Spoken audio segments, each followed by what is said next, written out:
Oui, mais avant de commencer dans la prédication, évidemment, on va remettre dans les mains du Seigneur, afin que ce soit pas l'être corrompu que je suis qui parle, mais bien euh, la parole de Dieu, que cela vienne de Dieu. Je te rends gloire, Père éternel. Tu es le seul vrai Dieu, notre Dieu, le Dieu avec lequel on veut se retrouver pour l'éternité. Et cela est rendu possible grâce à ton Fils, Jésus le Christ, qui est venu nous enseigner, nous montrer la voie, Seigneur. Alors, je remets tout ce travail entre tes mains, Seigneur Dieu. Prends soin des personnes ici présentes, des personnes qui vont entendre cette prédication. Tu travailles dans le cœur, Seigneur. C'est important. Travaille dans le cœur, dans notre cœur, Seigneur Dieu, pour qu'on se tourne continuellement vers toi. En ton Fils, Jésus le Christ, notre Sauveur. Amen. Alors, on est rendu à Marc, chapitre 1, versets 16 à 20. Alors, je vais faire la lecture ici. Comme il passait le long de la mer de Galilée, alors c'est Jésus évidemment, il vit Simon et André. Simon, va voir le nom de Pierre à un moment donné. André, le frère de Simon, qui jetaient un filet dans la mer, car ils étaient pêcheurs. Jésus leur dit, suivez-moi, et je vous ferai pêcheurs d'hommes. Aussitôt, ils laissèrent leur filet et le suivirent. Étant allé un peu plus loin, il vit Jacques, fils de Zébédée, et Jean son frère, qui eux aussi étaient dans une barque et réparaient les filets.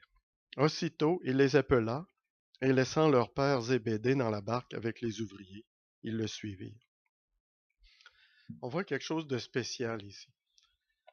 C'est des personnes comme ça, Jésus se promène le long du lac, sur le bord du lac, puis il adresse des pêcheurs, puis il les appelle. Une chose importante, Jésus appelle. OK? Ça nous rappelle l'idée des brebis, OK, qui entendent la voix de leur maître, puis à un moment donné, se mettent à le suivre. Ça, c'est important. Nous tous, c'est certain qu'on n'a pas entendu à un moment donné dans notre tête ou quelque chose que Jésus nous appelait, mais sa parole, il y a quelque chose dans sa parole qui nous a attirés, puis le cœur à ce moment-là, le cœur ouvert des croyants, on s'est tourné vers Jésus. Alors, ça montre une particularité importante ici. Dès que Jésus commence à parler du royaume de Dieu en public, il choisit 12 hommes qui deviendront ses disciples. Alors, on voit quelque chose, le commencement ici de l'action de Jésus-Christ sur la terre, des disciples. On voit aussi que dans le message que Jésus nous a donné, faites des disciples. La première chose importante. Alors, Jésus ici appelle ses disciples. Un noyau d'amis et de partisans, okay, si on veut utiliser un langage un peu plus courant aujourd'hui. Jésus appelle les gens à le suivre, ce qui était unique dans la tradition juive. Si on appelle à ce moment-là ce qu'on connaît sur la tradition juive de l'époque, c'est qu'une personne qui voulait connaître la parole, connaître évidemment l'Ancien Testament, et étudier, il se choisissait un maître. Il allait, surtout un qui était très recherché. Ah, moi, je veux absolument étudier sur Gamaliel. Là, à ce moment-là, je veux à un moment donné suivre un cheminement pour me retrouver sur l'enseignement d'un grand maître connu. Alors, les gens, on voit encore ça aussi. C'est une tradition qui est quand même répandue dans certains domaines. Moi, je sais que dans les arts martiaux, c'était de trouver un maître qui était bon. Moi, je me souviens de Massimo da Villa-Dorata. Il y avait des livres sur lui. J'avais lu des livres sur lui. Puis là, à Montréal, c'était certain, il fallait que j'aille à l'école de Massimo da Villa-Dorata. C'était le grand maître qu'il y avait à Montréal, dans le domaine de l'aïkido. Alors, c'est un peu une idée comme ça. Quelqu'un qui veut étudier à l'université, ben, c'est un peu la même chose. Hein? Telle université, tel cours très reconnu. Ah, ben, il y a le MIT. Alors, il faut absolument aller au MIT. Bon, moi, j'ai passé proche un petit peu. J'ai été à Boston, mais pas au MIT. Parce que le MIT, il fallait que tu aies 50 000 dans ton compte en banque pour pouvoir t'inscrire. Hein. Alors, cet aspect-là, ben, c'était un petit peu un petit problème. Hein?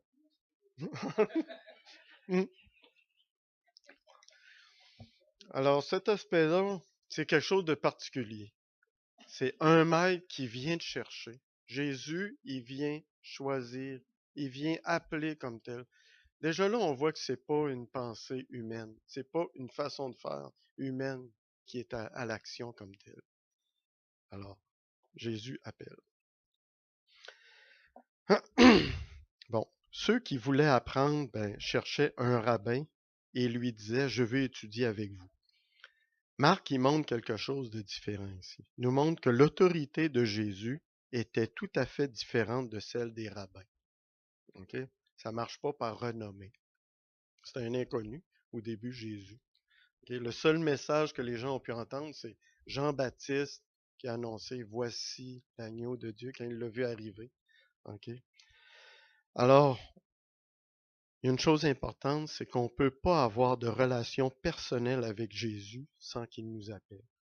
Okay? Quand on regarde dans le monde, c'est vraiment quelque chose de particulier. Quand tu parles de Jésus, le monde se détourne. Pas encore de Jésus. Tu sais. Quand ma sœur a appris que je me suis converti, mais vous êtes devenus des Jesus Free. Tu sais, alors, une pensée populaire. Tu sais.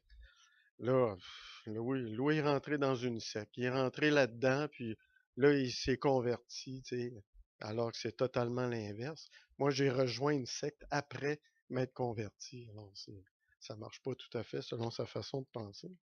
Mm. Alors, Jésus, il dit ça. Jésus dit à Simon, Pierre, là, et André, venez, suivez-moi. OK? Ceux-ci tournent immédiatement le dos à leur vocation, à leur travail, à leur vie courante, ces médias. C'est quelque chose de vraiment particulier. Si, par exemple, quelqu'un rentre ici dans la salle puis nous dit à tout le monde, là, tout ce que vous faites, toutes vos passions, tout votre métier, votre carrière, tout ça, oubliez ça. Venez avec moi puis suivez-moi. OK? Évidemment, c'est quelque chose de vraiment particulier. Il faut que le cœur de ces personnes-là soit touché pour que, à l'instant même, ils laissent tout tomber. On voit ici, comme vous savez, par les semaines passées, j'ai voulu démarquer l'importance de l'autorité de Dieu. Dieu qui a le contrôle sur tout. Et là, on voit une touche d'autorité. Pour que ça se produise, il faut qu'il y ait en arrière de ça quelque chose qui est une autorité. On va revenir un petit peu plus en détail là-dessus. Alors, même chose quand il appelle Jacques et Jean, ils quittent leur père, leurs confrères de travail, leurs amis, comme ça, puis ils laissent dans le bateau, puis ils s'en vont. Ils arrêtent de réparer des filets, puis ils suivent Jésus. Il y a une chose particulière ici qu'on doit regarder, puis ça, c'est quelque chose qu'on reproche généralement aux religions. Ce que demande Jésus ici, c'est quelque chose de radical. OK? Un équivalent. Jésus nous dit quelque chose dans le genre, je veux passer ou primer, je veux passer avant vos familles. OK? Je veux primer sur votre carrière. Je veux devenir la passion absolue de votre vie. OK? Je veux que vous me connaissiez, que vous m'aimiez, que vous me ressembliez, OK? Puis que vous me serviez. C'est quelque chose de particulier, OK? Quand on regarde la profondeur de la demande de Jésus, ça va jusqu'à ça. OK? Est-ce que je ressemble à Jésus? Moi, j'avais préparé, finalisé, revisé cette prédication-là. Puis quand je suis rentré ce matin, puis je regardais le monde, puis là, quand David est rentré, je me suis dit, il ressemble plus à Jésus-Christ que moi. Moi, je me suis dit, quand je regarde plus à Ponce Pilate. Mais évidemment, c'est pas un regard physique qu'il faut avoir. Hein? C'est un regard spirituel. C'est de ressembler spirituellement à Jésus. C'est là que le travail doit se faire. Alors, une chose importante, c'est que quand Jésus a appelé les disciples, quelqu'un qui veut devenir un disciple de Jésus, OK, tout le reste devient secondaire. Dans le fond, quand on est devenu chrétien, on ne voit pas l'impact. C'est certain que on a, au moment de notre conversion, là, ça paraît évident, mais évidemment, on est toujours dans le monde. Tu sais. Dieu nous a pas dit de sortir du monde, tout ça. La tendance naturelle de la chair tend à revenir un peu, reprendre, tu sais, que ça devient un peu moins secondaire. Tu sais. Ah, mes petits projets, ça devient un peu moins secondaire. Mais c'est quasiment à chaque jour. Il faut quasiment tout le temps, régulièrement, se remémorer que tout le reste, à part Jésus, est secondaire. Hein. Il y a quelque chose, ok, vis-à-vis de la société, il faut être conscient d'une chose. Dans le système de pensée du monde, ok, la pensée de la chair, évidemment, des paroles comme ça, ok, de tout laisser tomber, ça semble faire planer l'ombre du fanatisme. Ok, c'est fanatique, des fanatiques de Jésus. Tu comprends? Il y a juste Jésus dans leur vie. Ouais, c'est ça. On va analyser un petit peu plus en profondeur cet aspect de fanatisme-là, puis même de certains extrémismes. Ça me rappelle le premier ministre du Québec qui a dit le problème avec les religions, c'est les fondamentalismes. Moi, j'ai regardé, attends, le grand prédicateur américain, là, Billy Graham, c'est ça, merci Liette. C'est un fondamentaliste. Ce gars-là, c'est-tu un problème? Réellement, est-ce que c'est un problème? Alors, le problème, c'est-tu le fondamentalisme? OK, non. OK. Faut regarder le fanatisme de quoi? L'extrémisme de quoi? Les gens ont peur du fanatisme. OK? Les fanatiques, les extrémistes, ceux qui ont des visions absolues, ça fait peur un peu. On aime mieux des personnes qui sont un peu plus modérées.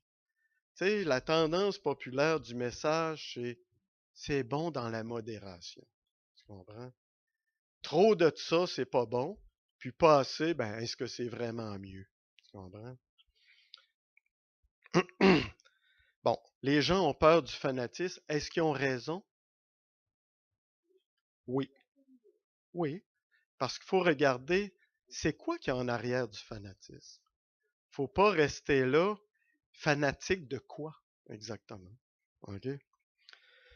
Une grande partie de la violence perpétrée dans le monde l'est par des gens profondément religieux. Religieux au sens large. OK? Connaissez-vous quelqu'un qui est très religieux? Là, ce n'est pas une question que je pose, c'est une réflexion. Quelqu'un qui est très religieux, qui soit moralisateur et bien pensant, OK? Que sa foi en Dieu semble agressante à examiner tout ce que les autres font de mal, mais jamais de bien. OK? De regarder juste le mal, c'est une forme d'extrémisme aussi. OK? Les personnes religieuses semblent se repentir en tout d'un éventail de croyants. OK? Alors, des personnes religieuses semblent se répartir, OK, dans plusieurs catégories de croyances. D'un côté, on a des gens qui se disent religieux, mais qui n'ont pas de l'air de vivre selon ce qu'ils croient. OK? Puis que eux autres, l'attachement aux fondements religieux, ça a l'air comme un peu relatif. Pourtant, ils se disent un peu comme religieux. Mais ça, c'est-tu juste les gens qui sont religieux? Prenons par exemple les fanatiques de l'environnement.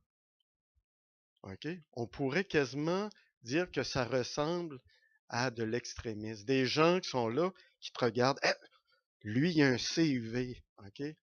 OK? Un VU, si vous préférez. Un SUV, c'est ça. Un VU ou des véhicules tout-terrain. Tu sais. Ah là, c'est pas correct.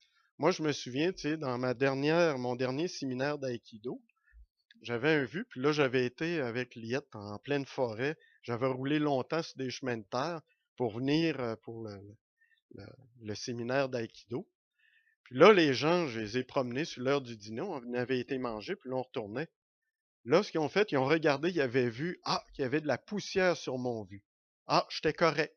J'utilisais le vu comme il se doit. Tu comprends? Alors là, j'étais correct. Alors, vous voyez un peu On vient à exposer, à exprimer ce qui est correct puis ce qui est pas correct. Tu comprends? Alors, pas besoin de religion nécessairement pour ça. Il y a quelque chose dans l'être humain qui pousse des fois à dire, OK, lui il est correct, lui il est pas correct. Okay? Aujourd'hui, ben, les religieux, ben là, sont pas corrects. Ah, il y a une croix sur le mur, ah, ça, c'est pas correct. En tout cas.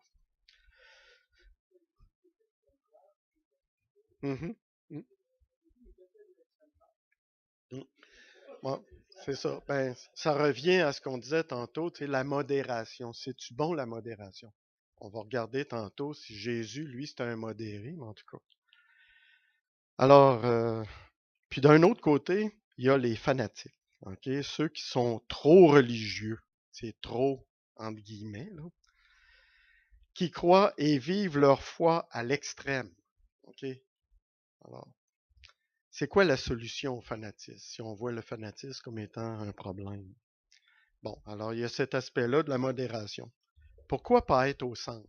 OK? Donc, pas aller dans les extrêmes, mener une vie d'un bon chrétien équilibré qui fait ce que Dieu nous demande de faire, mais tu sais, pas aller en croisade, tu comprends? Puis en croisade d'évangélisation, se promener sa rue, puis distribuer des pamphlets.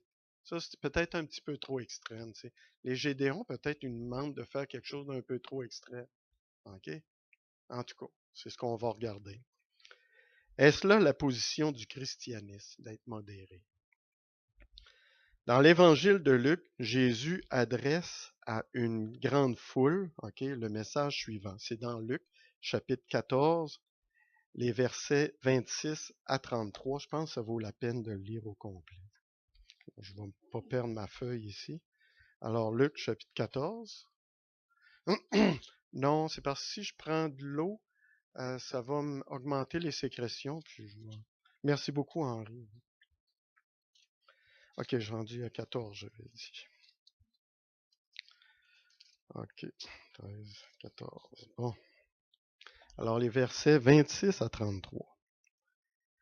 Si quelqu'un vient à moi et s'il ne hait pas son père, et là, c'est un mot puissant qui est là. Quelqu'un qui vient à moi puis qui haït pas son père, sa mère, sa femme, ses enfants, ses frères, ses sœurs et même sa propre vie, il ne peut pas être mon disciple. On voit ici qu'une condition pour être disciple de Jésus. Okay? Et quiconque ne porte pas sa croix et ne me suit pas ne peut pas être mon disciple. Car lequel de vous, s'il veut bâtir une tour, ne s'assied d'abord pour calculer la dépense de voir et s'il a de quoi la terminer, de peur qu'après avoir posé les fondements, il ne puisse l'achever. Donc, il nous pose ici une condition pour vraiment aller jusqu'au bout. Pour aller jusqu'au bout, il faut vraiment faire le travail d'une décision, OK, qui est pleine et entière pour aller jusqu'au bout. Et que tous ceux qui le verront ne se mettent à le railler. Montrer celui qui a commencé à faire un travail, qui a commencé à entreprendre la vie d'un disciple, puis pouf, il décroche. Okay? En disant, cet homme a commencé à bâtir et il n'a pas pu achever. Ou quel roi, s'il va faire la guerre à un autre roi, ne s'assied d'abord pour examiner s'il peut, avec 10 000 hommes, marcher à la rencontre de celui qui vient l'attaquer avec 20 000.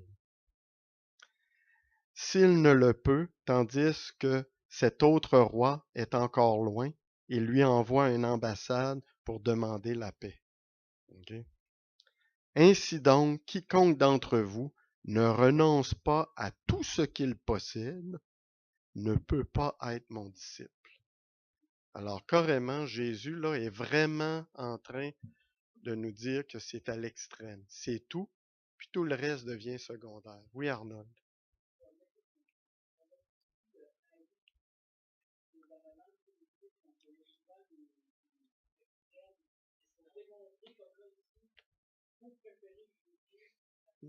Mhm.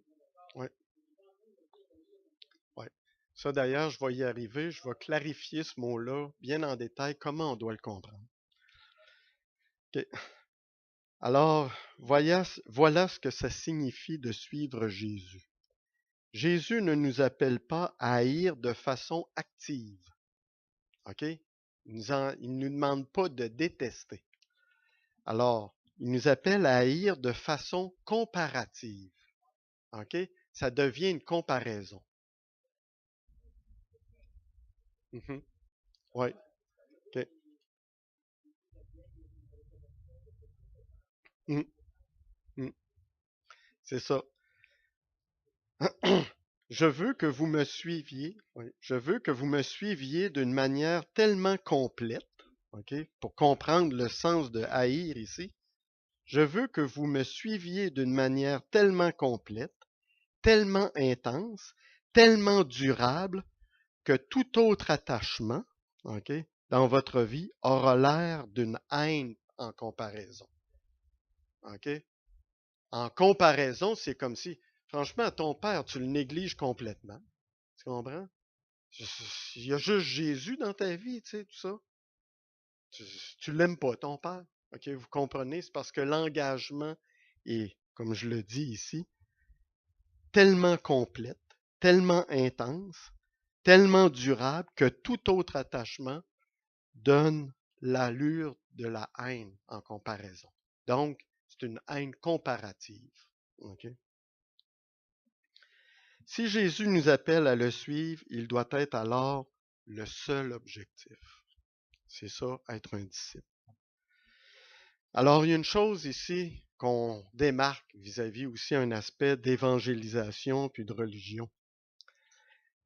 Si vous pensez suivre fidèlement, OK, votre religion, si vous croyez avoir un accès à Dieu grâce à votre bonne conduite, il y a un grand danger de se croire supérieur, OK?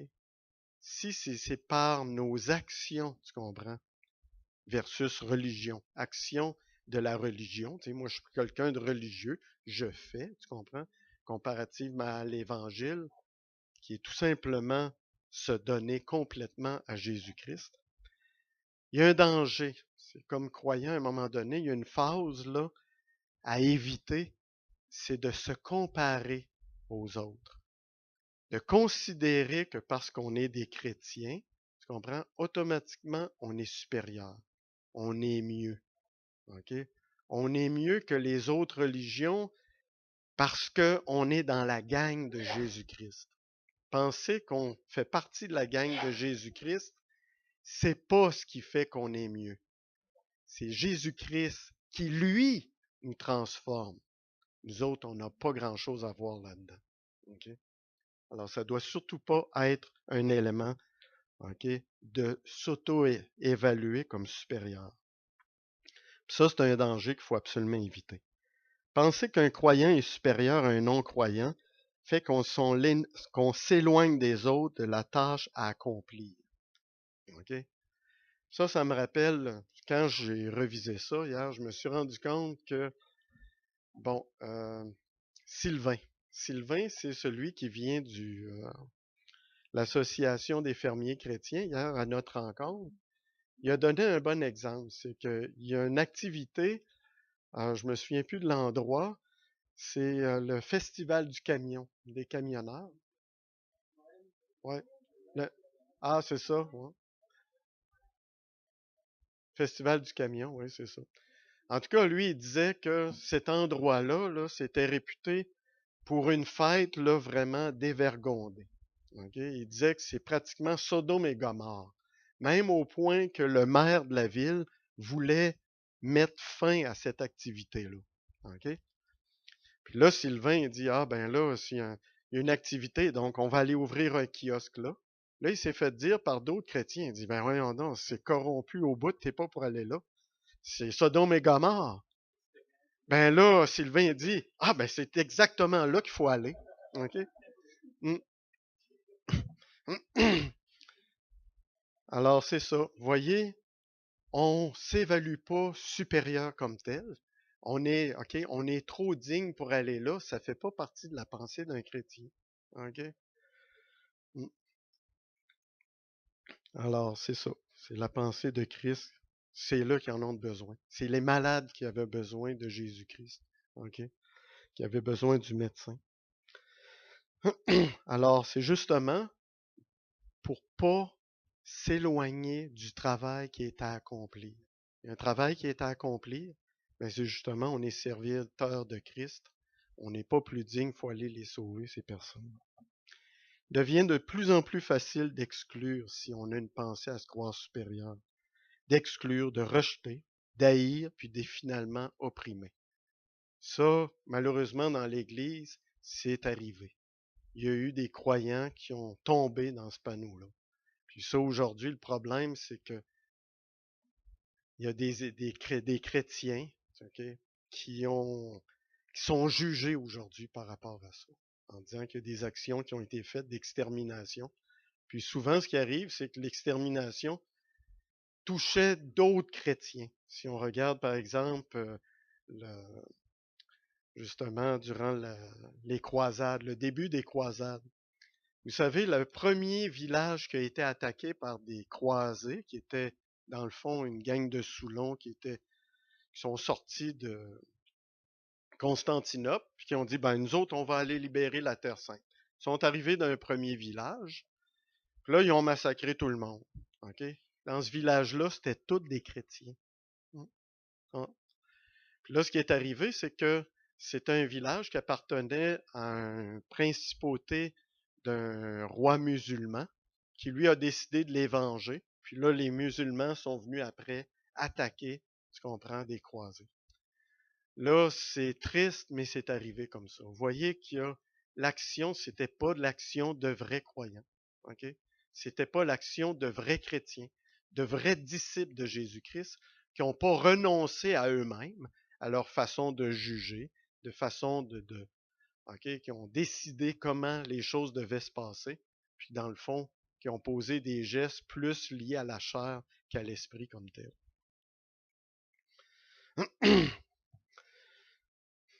Bon, un autre aspect, certains chrétiens sont ainsi non pas parce qu'ils sont allés trop loin. OK? Est-ce qu'on peut dire qu'il y a des chrétiens qui sont allés trop loin? Ces chrétiens-là sont allés trop loin dans leur façon de faire, trop loin dans leur façon d'agir selon la chair, mais ne sont pas allés trop loin selon la façon de faire que Jésus. OK? En fait, sont pas allés assez loin dans la façon de faire de Jésus, qui doit commencer par le renoncement total de soi-même, de notre façon de penser. Okay? Ils sont pas devenus des fanatiques, regardez bien, c'est intéressant. Ils sont pas devenus des fanatiques de l'humilité. Hein? Ils sont pas devenus des fanatiques de la sensibilité. Ils sont pas devenus des fanatiques de la compréhension, de la générosité, de l'amour, comme Jésus, le Christ, lui, l'a été. Okay? Alors, ce qui nous amène à un aspect ici sur le fanatique, c'est que nous autres, oui, on devient des fanatiques, mais pas des fanatiques à prendre des armes puis à accomplir ce qu'on croit être la justice de Dieu. C'est pas des fanatiques comme ça qu'on est. Devient des fanatiques de l'amour. OK? Aimez-vous les uns les autres. OK? C'est à l'amour que vous avez les uns pour les autres qu'on reconnaîtra que vous êtes mes disciples. OK? Donc, devenir des fanatiques de l'amour. OK? Merci mes frères d'être des fanatiques de l'amour. Mes frères et mes sœurs d'être des fanatiques de l'amour. OK, alors on va continuer dans le chapitre de Marc. Alors on est rendu à Marc, chapitre 1, les versets 21 et 22. 19, 21. Et le maître dit au serviteur, va dans les chemins et le long des haies, et ceux que tu trouveras. Oh, je me suis trompé, je suis dans Luc. Il fallait que je. Ouais, ça allait. OK, je m'excuse, c'est dans Marc que j'ai dit. J'étais resté dans la page de Luc. Oui, chapitre 1, c'est les mêmes versets, 21 et 22. Alors, Jésus est avec ses 4 disciples. Ok. C'est qui les 4 disciples? Oui, c'est ça. C'est ça, exactement. Se rendirent à Capernaum et le jour du sabbat, c'est bien important. Jésus entra d'abord dans la synagogue et il enseigna. Ils étaient frappés par sa doctrine, car il enseignait comme ayant autorité et non pas comme les scribes. Ok.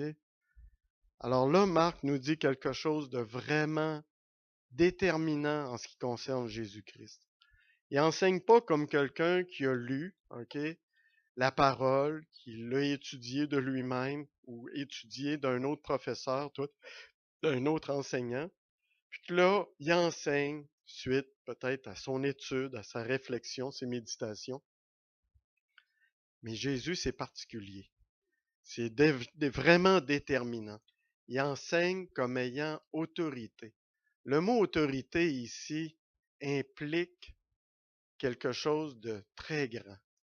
C'est quoi l'origine du mot autorité? Il y a une racine commune sur autorité, puis on va aller voir ça. Alors, quand Jésus appelle les gens à le suivre, ok, comme on l'a vu précédemment, il a demandé 4 personnes, nous laisse entrevoir une forme intense d'autorité. Pour que quelqu'un rentre ici dans la salle puis dise, à partir de maintenant, tous vos jobs, vos amis, vos épouses, vos époux, ok, vos enfants, ça devient tout comme extrêmement secondaire, puis vous me suivez. OK? Ça prend quelqu'un qui a de l'autorité pour faire ça. Si je vous dis qu'à partir de maintenant, vous me suivez moi, vous n'allez pas me suivre, puis j'espère que non. OK? OK? Jésus a une autorité. Vous vous souvenez ce que j'ai dit sur l'autorité dans une prédication précédente? OK? L'autorité absolue, c'est Dieu. Ouais. Toute la chaîne d'autorité qui vient après, c'est des autorités que Dieu a mis en place. OK?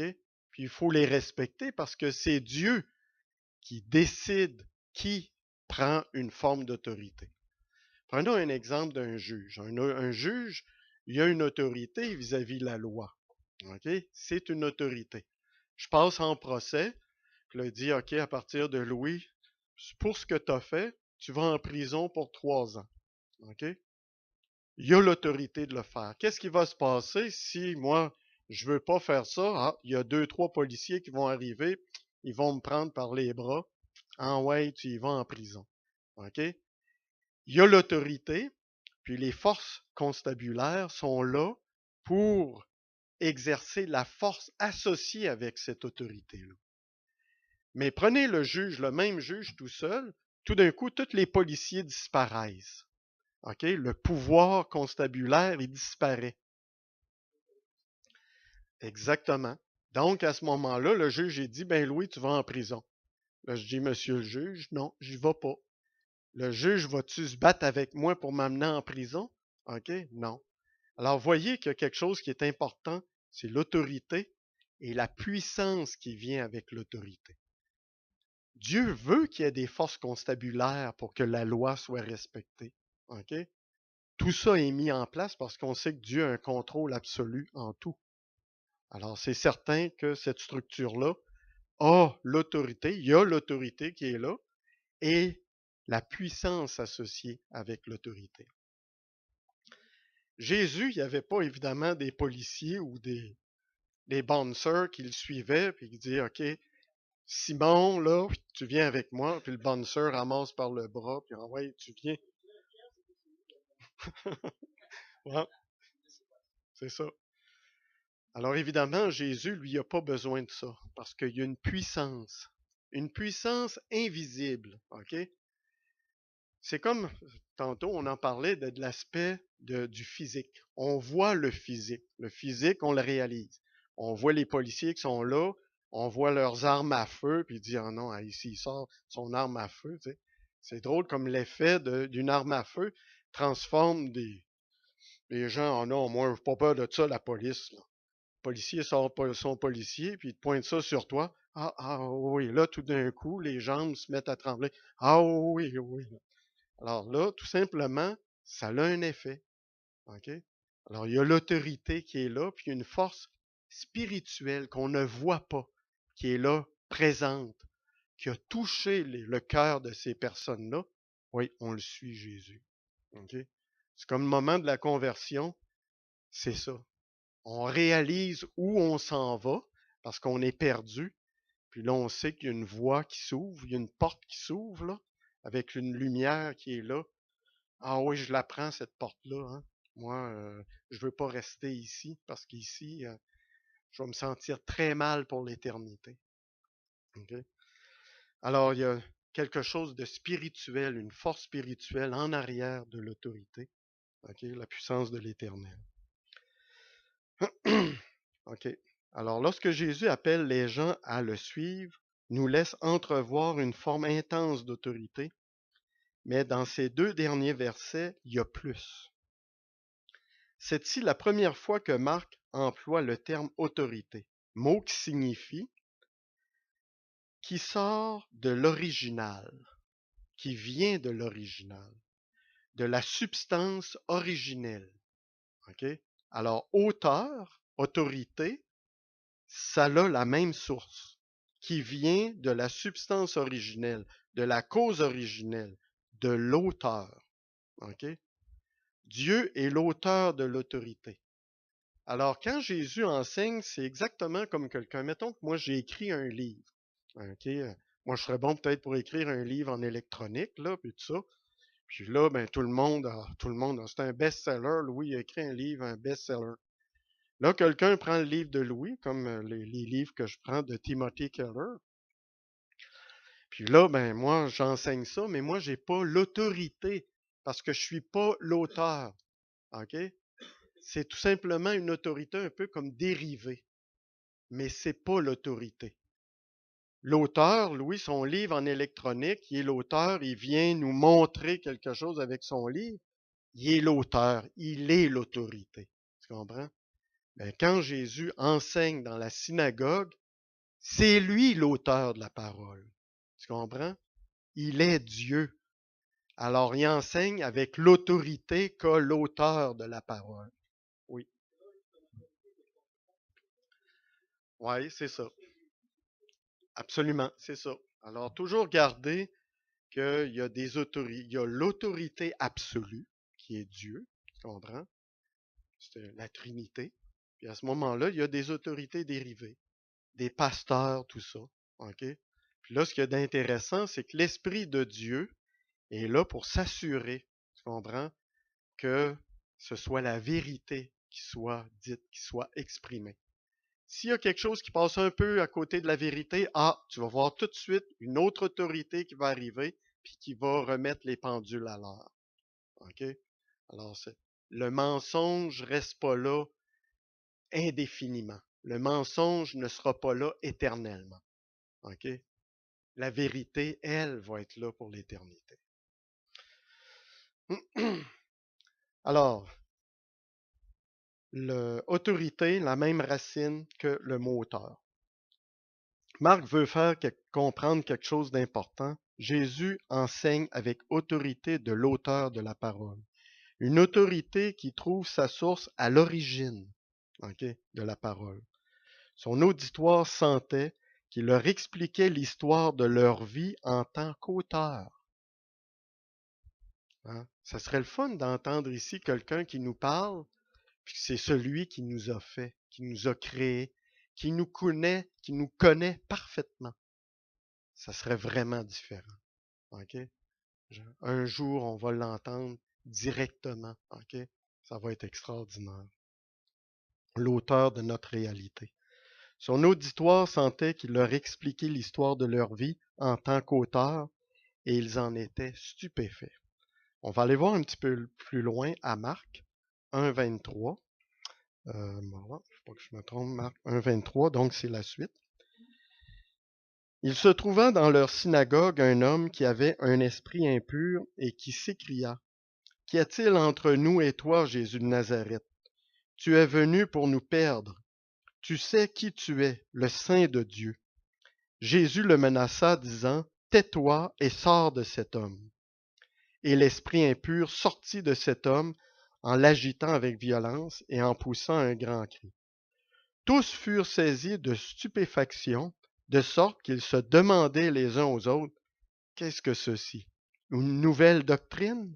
Il commande avec autorité, même aux esprits impurs, et ils lui obéissent. Et sa renommée se répandit aussitôt dans tous les lieux environnants de la Galilée. Regardez l'autorité. Il y a deux volets, comme j'avais mentionné, que nous autres, on voit le physique. Okay? Mais comme croyants, comme dans le cours de la foi que j'ai donné tantôt, il y a aussi le volet spirituel. On voit dans ce texte-là de Marc que les deux volets sont touchés. Okay? La compréhension de la parole. Okay? Donc, l'aspect de notre compréhension physique, intellectuelle de la parole, qui vient aussi toucher avec notre cœur, mais Jésus vient montrer non seulement qu'il est l'auteur de cette parole-là, l'auteur de la structure physique, mais qui a aussi l'autorité sur le monde spirituel. Il est aussi l'auteur de ce qui est spirituel. Tu vois une créature spirituelle que malheureusement beaucoup de non-croyants ne pensent pas qu'il existe, mais l'autorité est là. Il y a l'autorité sur le monde spirituel. Okay? L'esprit impur, il obéit immédiatement. Il ne peut pas résister à l'autorité. Pourquoi? Parce que c'est une autorité qui est parfaitement associée avec la puissance qui lui revient. Okay? La puissance de cette autorité-là est là présente, parce que c'est l'autorité absolue. Okay?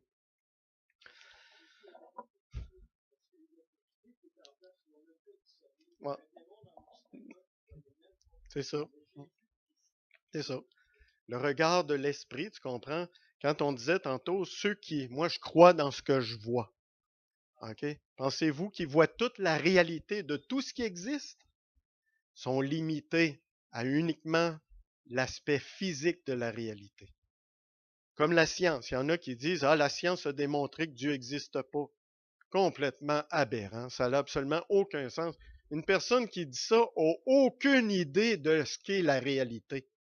Parce que quand tu creuses un peu, OK, il y a quelque chose de spirituel en arrière qu'on ne voit pas. C'est juste avec les yeux de la foi qu'on peut entrevoir, OK, la réalité spirituelle. Okay?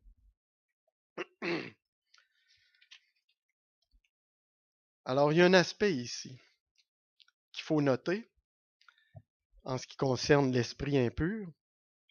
C'est un être qu'on sait qui s'est rebellé contre Dieu. Vous savez, l'histoire Satan, tout ça. Puis là, il y a le tiers des anges qui se sont rebellés contre Dieu. Alors le fait de s'être rebellé contre l'autorité de Dieu n'a en aucune façon annulé l'autorité de Dieu sur toute sa création, physique comme spirituelle. Okay? L'esprit rebelle a obéi immédiatement. Okay? Ceux qui pensent que Satan a une puissance qui défie Dieu, là, devraient se rasseoir parce qu'il n'y a aucune autorité, il n'y a aucune puissance qui soutient la supposée autorité que Satan prétend avoir. OK? OK. OK. Alors, c'est parce qu'il me reste un petit bout. Hein. Je pense qu'on va y aller. Avec Marc, versets 29 à 31. En sortant de la synagogue, ils se rendirent avec Jacques et Jean à la maison de Simon et d'André. Simon-Pierre. La belle-mère de Simon était couchée, ayant la fièvre, et aussitôt on parla d'elle à Jésus. S'étant approché, il la fit lever en lui prenant la main. Et à l'instant, la fièvre la quitta, puis elle les servit. Okay. Alors, on voit ici quelque chose, une guérison. Une guérison, ça prouve qu'il y a quelque chose. OK? C'est une action physique. La personne avait de la fièvre, instantanément, la fièvre a disparu. OK? Moi, j'arrive avec quelqu'un qui a la grippe, puis tout ça, je vais y toucher, je vais pogner la grippe. Hein. Il n'y a pas gros changement qui va se produire là-dessus. OK? D'ailleurs, moi, j'ai un petit peu la grippe, ça s'en va, là, mais... Puis là, j'ai beau me toucher, ça part pas. OK? J'ai-tu une puissance qui va avec une autorité quelconque sur la maladie? OK? Pas vraiment. Mais Jésus, c'est autorité, OK? Lié à l'autorité absolue. La fièvre quitte. OK? D'espérer, OK? C'est parce que les gens, le problème, les miracles, il y en a dit, ben des miracles, il n'y en a plus, ou tout ça, ou ben non, c'est bien rare, tout ça. Ou les miracles, ça n'existe pas vraiment, tu sais, c'est des romans que les gens se sont créés pour faire croire quelque chose de même. Ça va pas, OK? L'autorité de Dieu est là sur sa création. Ces gens-là ne comprennent pas que l'auteur de tout ce qui existe, il peut faire ce qu'il veut. OK? C'est lui qui l'a fabriqué. Il a un pouvoir absolu sur tout ce qui arrive. C'est pas parce que nous autres, on n'en voit pas physiquement que ça n'existe pas. OK? Ça fait juste, quelqu'un qui dit ça, ça fait juste exprimer son ignorance de tout ce qui existe. OK? OK. Cette guérison nous prouve que Jésus règne sur le monde physique, tout comme sur le monde spirituel. Puis une chose importante, c'est qu'il s'en soucie. Dieu est soucieux de sa création.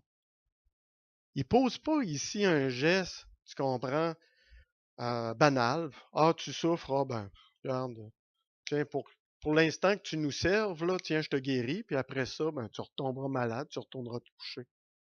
C'est pas ça du tout. Il est soucieux. Il aime sa création, Jésus. OK? Elle est guérie, là, tout de suite, après les avoir servis, elle n'est pas retournée dans le lit. OK? Alors, à ce moment-là, c'est l'importance, c'est que on a un Dieu, OK? On suit un Seigneur, un roi qui est soucieux de sa création. OK? Il n'y a pas ici une simple affirmation de son autorité, comme d'appeler des disciples à le suivre, ou de son enseignement dans la synagogue, mais une preuve claire et une mise en application de son autorité. Tout comme le démontre son autorité spirituelle sur l'esprit impur, il démontre sa puissance sur la maladie. Toucher la belle-mère de Pierre, de Simon, là, suffit pour qu'elle soit guérie. Marc, on va voir évidemment, puis ça, je ne vais pas couvrir toujours cet aspect-là à chaque fois qu'on va le voir. Tout au long de sa prédication, OK, des chapitres qui vont suivre à peu près jusqu'au 8e chapitre, c'est ça, de son évangile nous donne des preuves de son autorité. Il fait des guérisons, OK?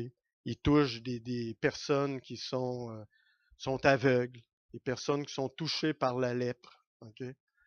Il donne aussi à manger aux personnes. Alors, il donne des preuves, OK, de son autorité sur la réalité, puis qui s'en soucie.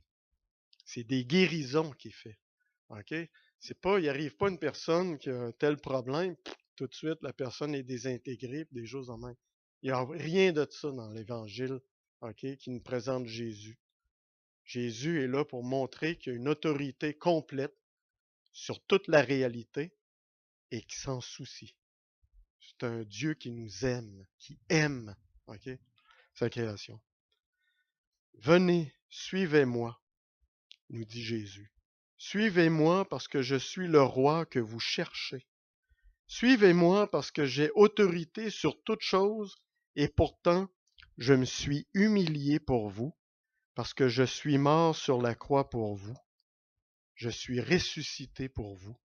Suivez-moi parce que je suis votre véritable amour, votre véritable vie. Amen. Merci beaucoup mes frères et sœurs. Oui, j'ai terminé. Ben, on termine dans la prière. Je te rends gloire, Père éternel.